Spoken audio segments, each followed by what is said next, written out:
Nous démarrons ici l'épisode 1 de la série de 3 histoires vraies terrifiantes, quand la police ne peut rien faire. Dans l'épisode 1, l'intrus nocturne, préparez-vous à découvrir une histoire qui va vous glacer le sang et vous faire douter de votre propre sécurité. Cela s'est produit à l'automne 2021, alors que je vivais seul dans une maison de ville, louée dans le sud de l'Illinois. C'était la première fois que je vivais par moi-même. Et même si j'étais techniquement une adulte de 27 ans, avec un emploi à temps plein et une routine stable, j'étais encore très nerveuse à cette idée. Je venais de traverser une rupture difficile et je pensais que le silence et la solitude pourraient m'aider à digérer tout cela.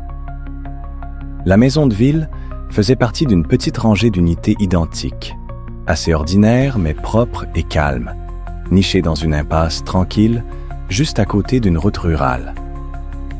Le quartier avait cette ambiance stérile de banlieue, beaucoup de revêtements en vinyle beige, des haies taillées, des carillons éoliens et des boîtes aux lettres avec des noms de famille au pochoir. Principalement des personnes âgées, mais quelques jeunes familles aussi. Je ne connaissais pas bien mes voisins, mais ça me convenait ainsi. Je gardais mes distances, mais presque immédiatement, j'ai remarqué une personne qui se démarquait des autres. Il vivait 3 portes plus loin. Un homme grand et corpulent, probablement dans la quarantaine, avec une barbe hirsute et l'étrange habitude de se tenir dehors la nuit. Parfois, il faisait les 100 pas ou fumait. Parfois, il ne faisait rien du tout. Il se contentait de fixer quelque chose. Je rentrais dans mon allée après le travail vers 21 ou 22 heures, et il était là, appuyé contre la rampe de son Porsche, ou simplement debout au bord de son allée, face à la rue. Il ne saluait jamais, ne souriait jamais. Il se contentait de fixer, même si je le regardais directement. J'essayais de l'ignorer. À quelques reprises, j'en ai parlé à des amis ou à ma mère, et ils ont dit que peut-être il était simplement noctambule ou souffrait d'insomnie. Mais il y avait quelque chose de troublant chez lui, comme s'il observait toujours sans jamais participer. Ce n'était pas seulement sa présence, c'était son immobilité. Il ne s'agitait pas, ne vérifiait pas son téléphone, ne changeait pas de position. Il se tenait juste là, comme une statue. Je me disais de ne pas être paranoïaque, mais plus le temps passait, plus ce sentiment de malaise dans mon estomac grandissait. Puis, les bruits ont commencé. C'était vers la mi-septembre quand je l'ai entendu pour la première fois. Je venais de rentrer du travail après une longue journée. Je travaillais tard à gérer les stocks dans un centre de distribution et je rentrais habituellement vers 22h30, épuisé, prenant un morceau à manger avant de m'effondrer. Cette nuit-là, je me suis endormi vers minuit. À exactement 2h37 du matin, je me suis réveillé en entendant un son que je ne peux décrire que comme du métal raclant contre du bois. Au début, j'ai pensé que j'avais rêvé, mais ensuite je l'ai entendu à nouveau. Un long grincement lent, comme une vieille porte qui s'ouvre. Ma chambre était au rez-de-chaussée, à l'arrière de la maison, et j'avais une porte coulissante en verre avec des stores verticaux qui menaient à une petite cour clôturée. Je me suis assise dans mon lit, le cœur battant, et j'ai écouté. Il y a eu une pause, puis j'ai entendu des pas, des bruits de craquements doux comme quelqu'un marchant lentement sur du gravier. Ma cour arrière était entièrement bordée de pierres décoratives, au lieu de gazon, donc on pouvait entendre chaque pas clairement. Ce n'étaient pas des bruits d'animaux. J'ai attrapé mon téléphone et me suis glissé hors du lit.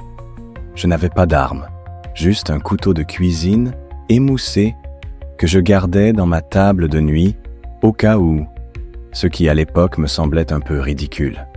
Je me suis accroupi au bord de la fenêtre et j'ai regardé à travers les stores. Je ne pouvais rien voir. La lumière à détecteur de mouvement n'était pas allumée, ce qui signifiait soit qu'ils étaient hors de portée, soit qu'ils étaient entrés d'une autre façon. J'ai composé le 901. La standardiste était calme, a demandé mon adresse et m'a dit que des agents étaient en route. Je suis resté accroupi dans l'obscurité, respirant à peine.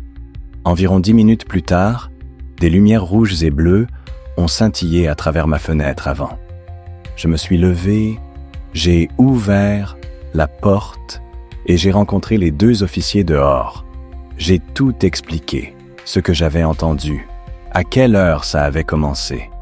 L'un d'eux a fait le tour par l'arrière, tandis que l'autre est resté avec moi et a posé quelques questions. L'officier dans la cour est revenu et a dit que la porte était fermée et qu'il n'y avait aucun signe d'effraction, mais a dit qu'il rédigerait un rapport juste au cas où. Ils n'ont vu personne.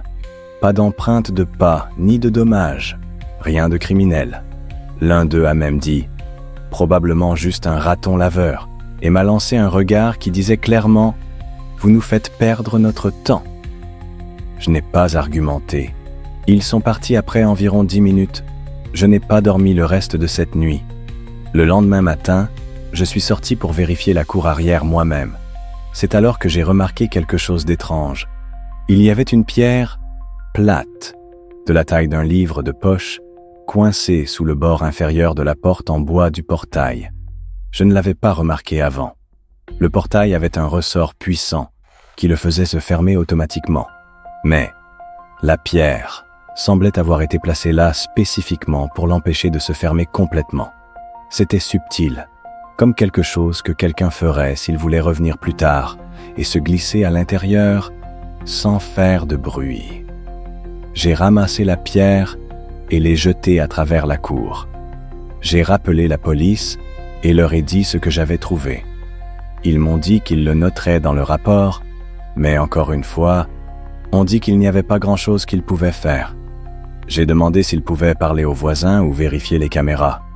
Ils ont dit non, à moins qu'un crime n'ait été commis, ils ne pouvaient pas enquêter. J'avais l'impression de perdre la tête. 2 nuits plus tard, la situation s'est aggravée. À exactement 2h14 du matin, je me suis réveillé à nouveau, cette fois au son de la poignée de ma porte arrière qui tournait. La poignée a d'abord doucement cliqueté, comme si quelqu'un la testait, puis un secouement plus fort, comme si quelqu'un essayait de l'ouvrir. Je me suis assise dans mon lit, le cœur martelant. Je ne pouvais rien voir à travers les stores. Mais je pouvais sentir quelqu'un debout de l'autre côté. Ma bouche s'est asséchée. J'ai pris mon téléphone avec des mains tremblantes et j'ai appelé la police à nouveau. Pendant que j'attendais, je me suis accroupi dans le couloir, hors de vue. Je n'avais ni pistolet ni chien, juste ce stupide couteau de cuisine. Ma lumière à détection de mouvement s'est allumée et à travers un minuscule espace dans les stores, j'ai vu une ombre traverser la fenêtre. C'était un homme. Il n'a pas couru ni essayé de se cacher. Il s'est juste tenu là. Les 2 mêmes officiers sont arrivés à nouveau. Cette fois, ils ont effectivement trouvé des empreintes de pas dans le gravier. De grandes empreintes menant directement à la porte. Mais encore une fois, ils ont dit que puisqu'aucune entrée n'avait été forcée, il n'y avait pas assez d'éléments pour agir. Ils ont promis de patrouiller plus souvent dans le secteur et m'ont dit de garder mes portes verrouillées. Le lendemain, j'ai installé la caméra. C'était l'une de ces caméras de sécurité Wi-Fi de milieu de gamme. J'en ai installé une au-dessus de la porte arrière et une autre au-dessus du porche avant. Cette nuit-là, je ne suis pas allé me coucher. Je me suis assise dans le salon avec les lumières éteintes, regardant le flux en direct sur mon téléphone. 2h14 du matin est arrivé et passé, rien ne s'est produit. Puis, à 2h23, la caméra arrière s'est déclenchée. Un homme est apparu dans le cadre. Il est entré par le portail, comme s'il savait exactement comment bouger pour éviter le détecteur de mouvement jusqu'à la dernière seconde. Il était grand et large, portant un sweat à capuche noire avec la capuche relevée, un jean et des gants. Il s'est approché de la porte, a regardé directement vers la caméra et a souri. Un sourire lent et étiré, Puis, il a reculé, toujours fixant, et a disparu dans l'obscurité. J'ai rappelé la police. Ils sont revenus, ont regardé la vidéo et ont admis que oui, c'était troublant. Mais puisqu'il n'était pas entré par effraction, n'avait pas endommagé la propriété et ne semblait pas être armé, il n'y avait toujours, soi-disant, rien qu'il puisse faire. Il ne voulait même pas demander au gars au bout de la rue de vérifier sa caméra de sonnette. Je les ai suppliés. Ils ont dit que leurs mains étaient liées. Cette nuit-là, j'ai fait ma valise et j'ai dormi à l'hôtel.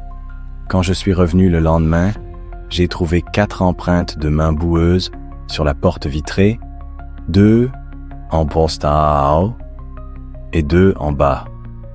Comme si quelqu'un s'était accroupi et avait simplement posé ses mains, là, pendant un moment, regardant à l'intérieur. J'ai déménagé une semaine plus tard.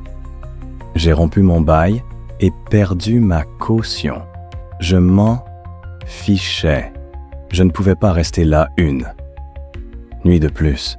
La goutte d'eau a été la note que j'ai trouvée coincée dans ma boîte aux lettres le jour de mon départ. Elle était manuscrite en petites lettres serrées sur du papier ligné de cahiers.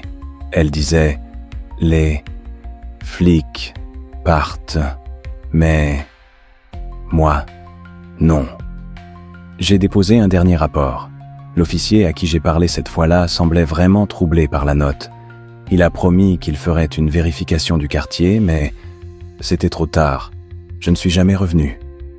Environ 1 mois plus tard, j'ai reçu un message sur Facebook d'une fille nommée Kayla. Elle a dit qu'elle était la nouvelle locataire qui avait emménagé dans le logement après moi. Son message disait « Salut, désolé de vous déranger, je pense que vous viviez ici avant. Avez-vous déjà eu quelqu'un en sweat à capuche noire qui traînait dans la cour arrière? J'entends des pas la nuit et hier soir, quelqu'un a frappé à la porte vitrée vers 2 heures du matin et est resté là. Je n'ai pas répondu. Je ne voulais pas savoir ce qui s'était passé ensuite.